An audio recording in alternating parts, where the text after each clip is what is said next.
বন্ধু আমাদের সহযোদ্ধা ওসমান হাদি লাইফ সাপোর্টে আছেন। তার যে বর্তমান অবস্থা সেখানে দেখার সুযোগটুকু হয়ে ওঠে নাই। পাশে ডাক্তার ছিলেন, তাদের সাথে কথা বলেছি। সেখানে সদ্য সাবেক উপদেষ্টা মাহফুজ ভাই, এবি পার্টির চেয়ারম্যান, তারাও ছিলেন। কেউ কথা বলার সুযোগ হয়ে ওঠে নাই। আজকে ওসমান হাদি লাইফ সাপোর্টে আমাদের সবার হৃদয় রক্তক্ষরণ হচ্ছে, বাংলাদেশের সকল মানুষের হৃদয় রক্তক্ষরণ হচ্ছে।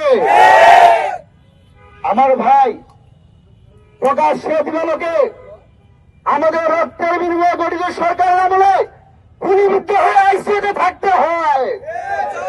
একটা লজ্জার দুঃখের ঘটনা হতে পারে না।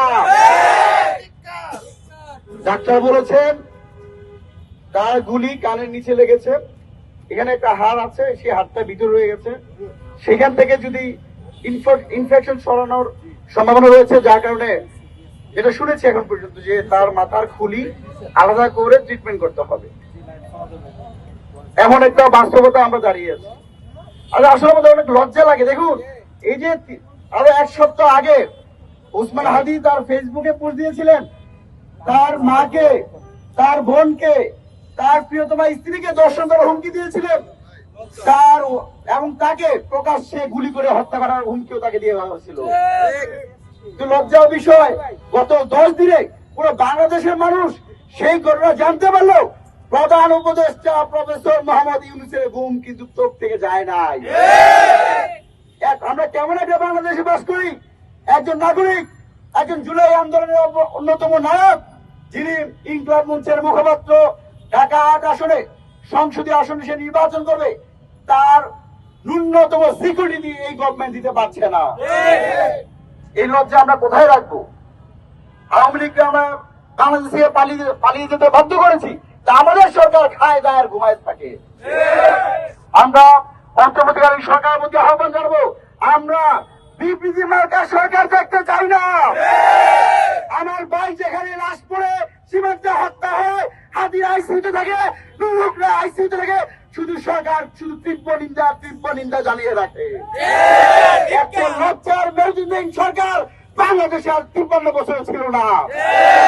আমরা অন্তর্বর্তীকালীন সরকারের মধ্যে আহ্বান জানাই, এখন থেকে আগামী 12 ঘন্টার মধ্যেই ওসমান হাদিকে যারা হত্যার উদ্দেশ্যে গুলি করেছে তাদেরকে গ্রেফতার করতে হবে। নাহলে আমার ভাই আইসিইউতে থাকবে, আপনি যমুনায় আরামায়েশ করবেন, সেই আরামায়েশ কিন্তু আমরা মেনে নিব না। আমরা কিন্তু আপনার ঘুম হারাম করে দিব।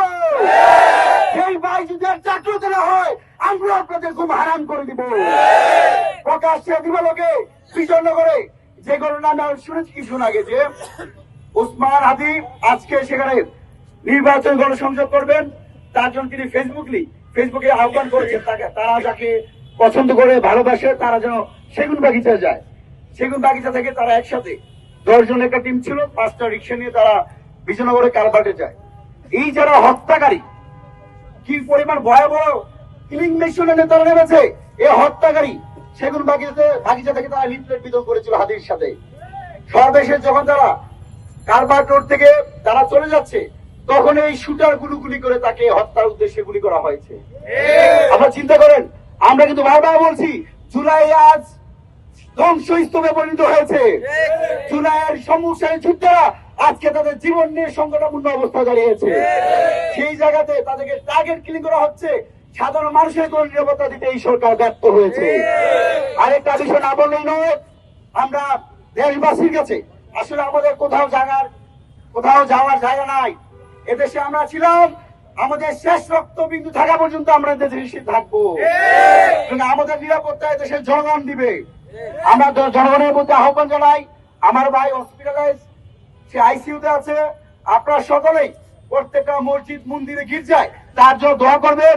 আমরা তার জন্য দোয়ার আহ্বান জানাই। পাশাপাশি আরেকটা লজ্জার কথা বলে যাই, আমাদের একজন বন্ধু, আমাদের একজন সহযোদ্ধা, আমার বিশেষ লজ্জা লাগে। আমি জুলাই আগস্ট ছাত্র নাগরিক গণঅভ্যুত্থানে বৈষম্য বিরোধী ছাত্র আন্দোলনের কেন্দ্রীয় সমন্বয়ক ছিলাম। আমাদের একজন সমন্বয়ক, তিনি ছাত্র প্রতিনিধি হয়েছেন, 1.5 বছর উপদেষ্টা ছিলেন, গত পরশুদিন উপদেষ্টা থেকে পদত্যাগ করেছেন।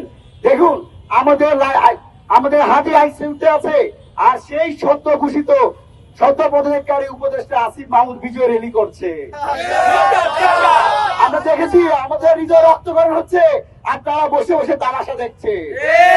গত 10 বছর যেভাবে এদেশের ছাত্র সমাজের কোনো দাবিতে আসে নাই, জনগণ নির্যাতিত নিষ্পেষিত হয়েছে, যে উপদেষ্টা আসে নাই, আজও আমার ভাই যখন আইসিইউতে তখনও তারা বিজয় র্যালিতে দাঁড়িয়েছে। এর বিচার অবশ্যই এদেশের জনগণ করবে। সর্বশেষ আমরা আবারও অন্তর্বর্তীকালীন সরকারের প্রতি আহ্বান জানাই, আগামী 12 ঘন্টার মধ্যেই হাদিকে হত্যা উদ্দেশ্যে যারা গুলি করেছে তাদেরকে গ্রেফতার করতে হবে।